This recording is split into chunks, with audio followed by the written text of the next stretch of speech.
Steamed mussels in white wine with parsley and tomatoes. It's perhaps the most sophisticated yet simple dish you should have in your back pocket. And if you love seafood even a little bit, you need to learn how to make this. Let's get cooking. Like many other classic dishes, shallots play the role here where onions usually take the spotlight. Here I show an easy way to achieve a fine mince without stressing out. But feel free to use a food processor if time is limited.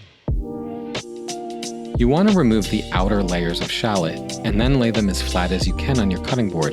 Then, with a sharp knife, cut thin strips, and then, cutting perpendicular, mince them to the same width. See, that was easy, and anyone inspecting your knife skills will be impressed. Set the shallots aside, and then move on to the garlic. Garlic is sensitive, and depending on how you prep it, it'll take on different flavors and characteristics when you cook it. Here, we just want to mince it. I take the peels off by using my weight and the heel of my palm to gently crush the cloves. You can use a knife also, but you tend to smash the garlic more, thus crushing more of the cells. This will make for more of a bitter flavor when you cook it. Then, mince however is comfortable to you, but remember to use a sharp knife and to mince the garlic as finely as possible. Set your garlic aside with the rest of the prep.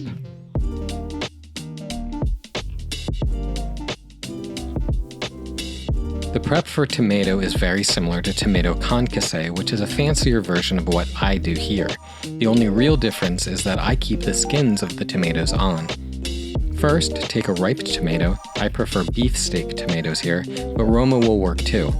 Cut them into wedges and then, again with a sharp knife, fillet off the gooey, seedy part of the tomato, leaving just flesh and skin. Just like the shallots, cut those into strips and then dice to approximately the same size. Set the tomatoes aside.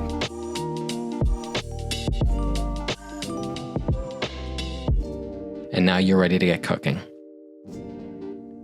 I melt 1 tablespoon of unsalted butter in a Dutch oven over medium heat. When fully melted, we add the shallot and cook until softened, which takes about 2 minutes. Next, we stir in the garlic and cook until fragrant for about 30 seconds. Next, stir in some white wine. I change it up sometimes, but here I use Sauvignon Blanc. And finally, I drop in a bay leaf and bring it to a simmer, and cook until the flavors meld, which takes about 2 more minutes.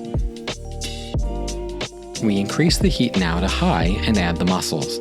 Cover and cook them, stirring occasionally until the mussels open after about 3 to 7 minutes. Using a slotted spoon, transfer the opened mussels to a large serving bowl, leaving the cooking liquid in the pot. Discard the bay leaf and any mussels that have not opened. Here's where it all comes together. Stir in some cream and a tablespoon of butter into the cooking liquid, bring it to a simmer, and cook until the butter is melted and the liquid is slightly thickened, which takes about 1 minute. Off heat, stir in the parsley and tomatoes and season with salt and pepper to taste. Pour the sauce over the mussels and serve immediately with some crusty bread and maybe some of that leftover wine you cooked with. If you're new to cooking seafood, this is an easy one to try, which we highly recommend. Not only is it delicious, but the process of making it is extraordinarily satisfying. It'll be worth it, I promise. Thanks again for sticking around this long. If you like what you saw, you can find the full recipe on our website, recipesrecommended.com. Also, please let us know your thoughts in the comments below. If you have a recipe you think we should make, send us a message and we'll check it out. We may also make a video.